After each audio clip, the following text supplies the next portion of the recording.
Here are the directions for today's class.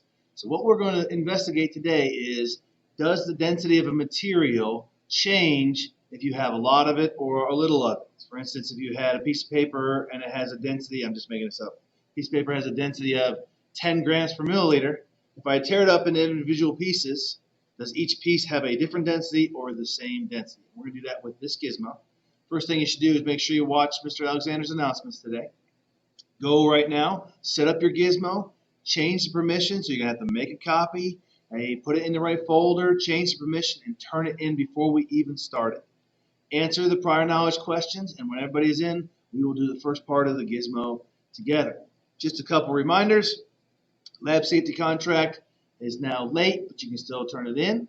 And that's in Canvas, that's in here. The Mythbusters reminder, the SpongeBob. Even though I'm giving you 2 weeks, these things are all out there. I would believe most of you have already turned all this stuff in. That is great. Don't forget about the poster and all of that. Right now, move on over to the modules and get the gizmo set